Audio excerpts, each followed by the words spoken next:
on a découvert par exemple une chose très étonnante. Sherlock Holmes a circulé énormément en Europe entre 1910 et 1930. Et il a circulé en fascicules. Sauf que les fascicules de Sherlock Holmes qui ont circulé, ce n'étaient pas les récits de Conan Doyle,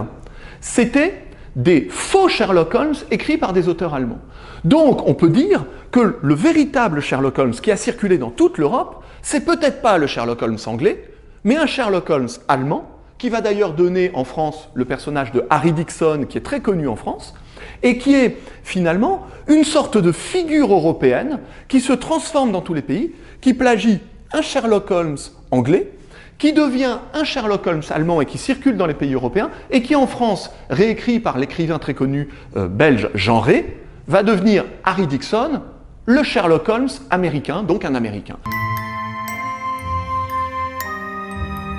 Alors il y a énormément de pépites, mais je peux dire qu'une des choses globalement qui nous a fascinés, c'est la diversité des supports populaires du récit criminel durant ces 2 siècles, et à travers des formats que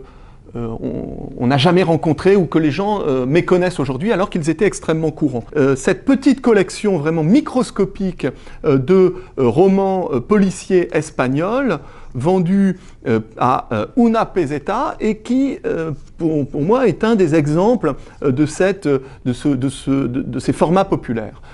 Alors je vous montre d'abord la source de ce document, c'est une série de romans d'aventure français, la série des Zygomars, qui a d'ailleurs influencé la création du personnage du super-criminel Fantomas. Zygomar, c'est un des premiers super-criminels de la littérature. Et donc vous en avez une image et vous voyez déjà ces petits fascicules. Et en fait, les Espagnols ont froidement plagié le personnage de Zygomar en créant les aventures de Zingomar, qui est un faux Zygomar, et qu'ils plagient souvent aussi en imitant le personnage de Fantomas. Et donc ils réussissent à plagier d'un seul coup 2 personnages, Zygomar et Fantomas, sans évidemment acquitter les droits auprès des auteurs initiaux. Mais en fait, il plagie 3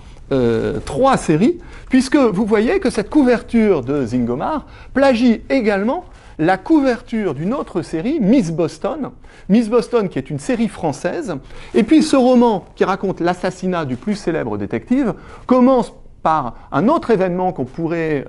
décrire, puisqu'il manifeste lui aussi la circulation des imaginaires, puisque le plus célèbre détective qui se fait assassiner dans la première page, celui-là même qu'on voit en couverture, et qui est imité par Zingomar, c'est Sherlock Holmes lui-même qui se fait assassiner dans la première page de ce récit. Là, on voit cette circulation européenne extrêmement rapide des imaginaires, qui ne peut nous dire qu'une chose, c'est combien finalement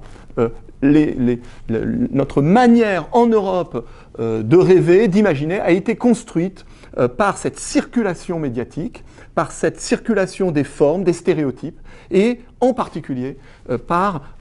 la manière dont les criminels, les crimes, les détectives sont devenus le vocabulaire commun des imaginaires européens.